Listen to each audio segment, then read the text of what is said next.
Who has two thumbs and loves movies? This guy.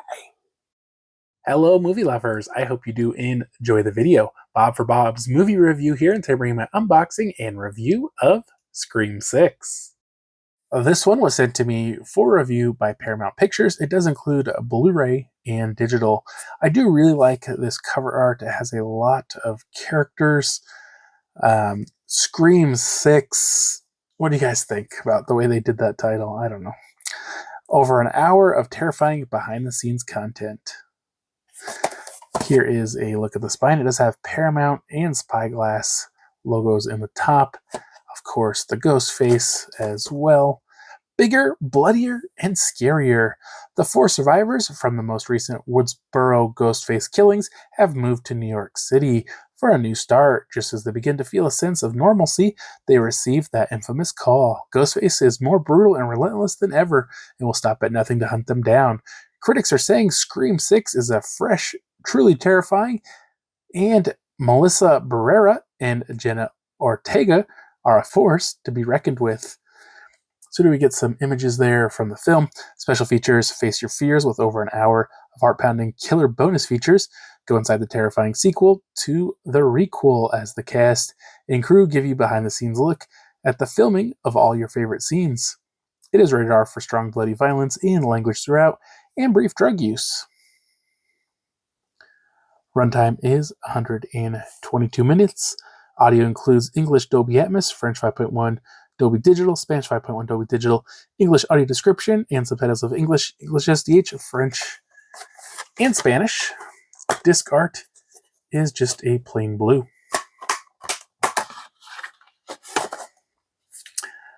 I have already reviewed this one before, so I'm going to go ahead and just throw my review here on the video. Now, this movie takes place a year or so, I believe, after 5, which makes sense because it's been a year or so since 5, so the similar amount of time has passed. Now, our main characters have moved out of Woodsboro and moved to New York City. Some of them are in college, and the older sister is just kind of watching over her younger sister. And it's been a pretty quiet year, I think, other than the fact that the entire nation has turned on the older sister. And forgive me, I don't remember their names, but the older sister, people believe she is the killer from the 5th movie for some reason. I'm not sure why. I guess because of her father, maybe. Basically, she's having a really tough time adjusting. So everyone's in New York City, and we are opened almost immediately to a killing.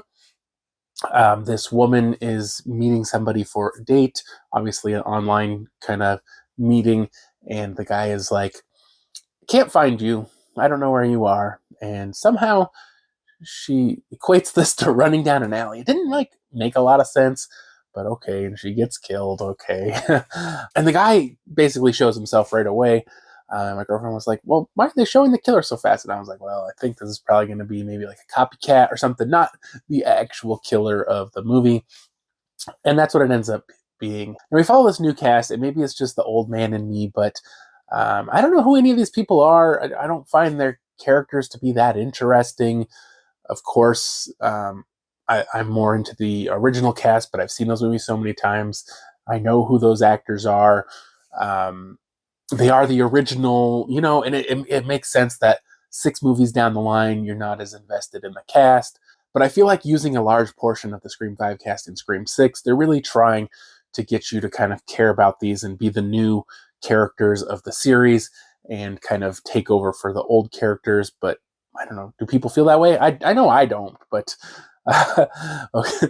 But okay. And another thing, releasing a movie so shortly after the 5th one seems like something Scream has made fun of throughout its entire run of these just kind of mass-produced horror movies that never seem to end. And I feel like they're getting into that territory now. So the real killer ends up killing the earlier killer and is now after pretty much the original character. Sydney does not make a appearance in this one. She is mentioned, but she doesn't make an appearance. The only original character who does make an appearance is Gale Weathers. Up to the same old stuff. She wrote a book about what happened in 5, and now the characters hate her, but she still is coming back, and then she convinces them that she's not out to write a book and she's just there to help, you know, like she's done in, I believe, every other movie or just about every movie. And so I was just like, okay, I mean, we've done this before. Okay, they'll fall for it. They're stupid. So she comes and helps a little bit, and the killer basically is coming after the group and maybe some of the new people, and they talk about the horror movie rules. It's like, okay, we've done this before. You know, it feels like they're redoing a lot of the same stuff. And of course, now they're calling it a franchise. Before it was a requel, and now it's a franchise. And it's like, okay, well, I think it's been a franchise for a while, but okay, it's a franchise. And so there is this really interesting idea that somehow the killer is connecting all the previous killers together and counting down backwards, which I don't know why. I didn't really get that part, but I thought it was an interesting idea at least. And they did have this really interesting movie theater that had props and different things from the previous killings. It seems a little odd. They're like, well, you know, evidence gets lost all the time, but it's like every weapon and mask and like all this stuff. I was like, I don't know, that stuff didn't get lost. Like it's an entire theater full of stuff. And so, of course, they're trying to speculate who the killer could be, and you don't know if you can trust your friends, or you don't know if you could trust Gail, or you could, you know, you don't know who to trust. And they end up on the subway, and I love the subway scene. It was really great. Of course, they get split up, and the lights are like blinking on and off as they're going through the subway. It's really cool. There's some really good misdirection as well in the subway. And eventually, we have a face-off with many of the core cast. Now, we did also get a surprise return of a previous character, not from the original cast, which I thought was a kind of a cool idea to bring back somebody from one of the other movies, and I won't give it away. And eventually, you know, of course, have the face-off with the killer, many similar things that they've done in other movies, and they even kind of reference back to other movies as well. And then the killer is revealed, and I thought it was so boring, so boring. It's already been done. It wasn't that interesting or inspiring. I honestly thought it was going to kind of link back to the original movie and somehow be involved, but really it didn't. And maybe that's part of trying to build on a new cast and a new franchise, and they don't want to go back, you know, that far to the original cast stories. But it just, I don't know. I did not care for the killer at all in this one. So I am pretty surprised to see the review scores on this one actually beating the previous Scream movie on Letterboxd. And to me, I enjoyed that one. I thought it was a lot of fun. It was a neat idea.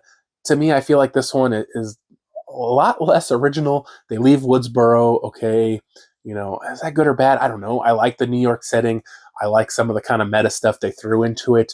But I just don't feel like the movie's super original, and I don't feel like a lot of the ideas are super original. And I think overall, this is probably going to be one of my more lower-ranked Scream movies. Well, I did enjoy it. I just didn't feel like it really was that exciting to me. It didn't add a lot of new stuff, and they tried so hard again to go back to being meta, referencing the first movie almost immediately into the movie, you know, bringing up stuff from the previous films. I just don't feel like they're as smart as they used to be, and it's just kind of they're retreading what they've already done. So on a score for this one, I'm going to 3 out of 5. I did enjoy it, but I just feel like it's not original enough. It wasn't exciting enough. The killer, I just could not really, I could not get behind the killer at all. I really hope you guys did enjoy the video. If you did, be sure to subscribe to the channel, and I will see you guys next time.